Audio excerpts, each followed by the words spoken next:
So ఇప్పుడు ఈ 2 కేసుల్లో కూడా 3 కేసులు మొత్తం. ఒకటి అక్కడ ఫండ్ రేజ్ చేయడం, 2 ఆ డబ్బులు ఇక్కడ లంచంగా ఇవ్వడం 2 కేసులు. ఇంకోటి దుబాయ్ నుంచి ఇరాన్‌కి సంబంధించిన ఆయిల్‌ని కొనుగోలు చేసి ఇండియాకి అమ్మడం. దానికి సంబంధించి మొత్తం 3 కేసులు. క్లియర్‌గా సార్? ఈ 3 కేసులు 2 కేసులకి మనం కవర్ చేసాం. థర్డ్ కేసు ఏంటంటే డిపార్ట్మెంట్ ఆఫ్ జస్టిస్ కంప్లైంట్ చేసింది, క్రిమినల్ కంప్లైంట్. అందులో ఏంటంటే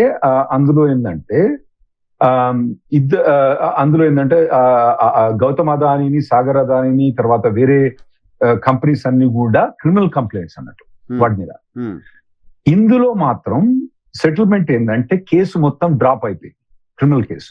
ఓకే, డ్రాప్ కావడం కానీ దీన్ని విత్ ప్రెజుడిస్ అంటే మళ్ళీ ఎటువంటి క్రిమినల్ కేసు కూడా గౌతమ్ అదానీ గారి మీద కానివ్వండి, సాగర్ అదానీ కానివ్వండి, అదానీ ఎంటర్ప్రైజ్ మీద కానివ్వండి, ఎటువంటి క్రిమినల్ కేసు కూడా గవర్నమెంట్ తీసుకురారాదు. అంటే వాళ్ళు మేము నిర్దోషమని ఇందులో చెప్పుకోవచ్చు అన్నట్టు ఈ పర్టికులర్ ఇష్యూలో. ఓకే, ఇది మన ఈ క్రిమినల్ కంప్లైంట్ అట్లా. ఓకే ఓకే, అది విత్ ప్రెజుడిస్ అంటే మళ్ళీ ఈ కేసు సెటిల్ అయిపోయింది ఇంకా మళ్ళీ తెరవరాదు దీన్ని. అయితే ఇది ఈ మిగతా 2 కేసులను దాదాపు సెటిల్మెంట్ అయిపోయినట్టే, అగ్రిమెంట్ అయిపోయినట్టే. థర్డ్ కేసు ఇంకా జడ్జి సైన్ కాలేదు. నేను ఇంత ముందే లాగిన్ చూసిన, జడ్జి ఇంకా సైన్ చేయలే. నార్మల్ గా అక్కడ జడ్జి సైన్ చేస్తారు, ఎందుకంటే 2 పార్టీలు అగ్రిమెంట్ సైన్ చేయొచ్చు అని నేను అనుకుంటున్నా. ఓకే, చూడాలి. ఓకే, ఇప్పుడు ఈ డైరెక్టర్ గా ఎస్సీఓగా ఉండడానికి సంబంధించిన అంశంలో కూడా అదానికి ఏదో రిలాక్సేషన్ ఇచ్చింది ఎస్సీసీ అని విన్నా నేను. అవునండి, ఇజ్ ఇట్ ట్రూ?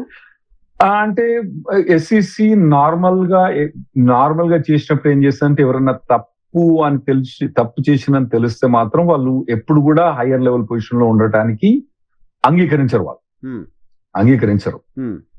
కానీ ఇప్పుడు ఈయన ఏంటంటే తప్పు చేసినా చేయలేదు అనేది క్లియర్ గా లేదు అక్కడ.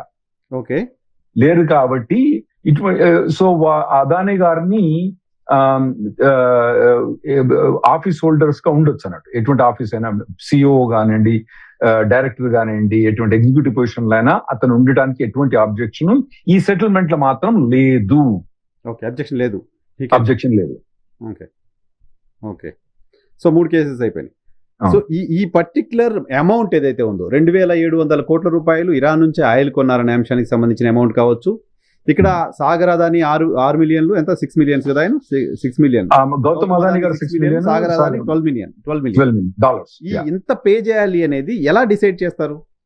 కేసులో ఉండే మొత్తం ఫ్రాడ్ ని బట్టి డిసైడ్ చేస్తారా? ఎలా డిసైడ్ చేస్తారు? ఇప్పుడు మా దగ్గర నార్మల్ గేమ్ ఉంటుంది అంటే ఇప్పుడు ప్రాసిక్యూటింగ్ లాయర్ ఉంటాడు, డిఫెన్స్ లాయర్ ఉంటాడు. ప్రాసిక్యూటింగ్ లాయర్ మొత్తం అన్ని ప్రాసిక్యూషన్ తీసుకొచ్చి ఎంత ఎవిడెన్స్ నా దగ్గర ఉందని చెప్తాడు. జడ్జి దగ్గర పోకముందే వీళ్ళే ఆర్గ్యుమెంట్ చేసుకుంటారు అన్నట్టు. ఎందుకంటే జడ్జికి పోతే ఆడు ఎటు పోద్దో తెలియదు. ఎందుకంటే అక్కడ పోయిన తర్వాత ప్రాసిక్యూటర్ ఓడిపోయినట్టు ఆ ప్రాసిక్యూటర్ మళ్ళీ కష్టం లైఫ్ లా. ఎటువంటి తప్పుడు కేసులు తీసుకొచ్చిన పెద్ద చెడ్డ పేరు పడుతుంది అన్నట్టు. సో వాళ్ళు ఏం చేస్తారంటే అక్కడ పోయిన తర్వాత ఇంకోటి ఏంటంటే ఒక ప్రాసిక్యూషన్ చేయాలంటే కూడా వాళ్ళకి చాలా డబ్బులు ఖర్చు అవుతాయి. ఎందుకంటే గౌతమ్ అదానీ ఇటువంటి వాళ్ళని ప్రాసిక్యూట్ చేయాలంటే చాలా డబ్బులు ఖర్చు అవుతాయి. ఇవన్నీ ఎందుకు ఒక సెటిల్మెంట్ కి వద్దాము అని చెప్పి కూడా వాళ్ళు సెటిల్మెంట్ కి వస్తున్నట్టు ఇద్దరు లాయర్లే మాట్లాడుకుంటారు. మాట్లాడుకుని ఏజెన్సీ అప్రూవల్ పోతారు అన్నట్టు. ఏజెన్సీ లాయరు తర్వాత గౌతమ్ అదానీ గారు లాయర్ మాట్లాడుకుని మా దగ్గర అన్ని 90 క్రిమినల్ కేసెస్ కూడా అండి. మా దగ్గర 95% ఆఫ్ ద క్రిమినల్ కేసెస్ ఇట్లే సెటిల్ అవుతాయి. ఈవెన్ క్రిమినల్ కేసులు అండి. ఇప్పుడు ఈ క్రిమినల్ కేసులు మర్డర్ కేసులు కూడా అబ్సల్యూట్లీ. ఎందుకంటే ఇప్పుడు మర్డర్ కేసు నేను ట్రయల్ పోయినా అనుకోండి, మావానికి ఉరి శిక్ష చేస్తారు. దానికన్నా లైఫ్ తీసుకుంది బెటర్ కదా. ఓ 40 ఏళ్ళ తర్వాత 30 ఏళ్ళ తర్వాత పెరోల్ వస్తుంది అనుకుంటాం కదా. సో ఈ మర్డర్ కేసులు కూడా అంతే, ట్రయల్ పోకుంటే మొదలై సెటిల్మెంట్ అయ్యి. ఓకే, సో ఇప్పుడు ఈ అలిగేషన్స్ అన్ని ఇంకా పోయినట్టేనా సార్? ఈ అలిగేషన్స్ పైన భవిష్యత్తులో మళ్ళీ కేసు పెట్టడానికి కూడా అవకాశం లేదు అదాని పైన?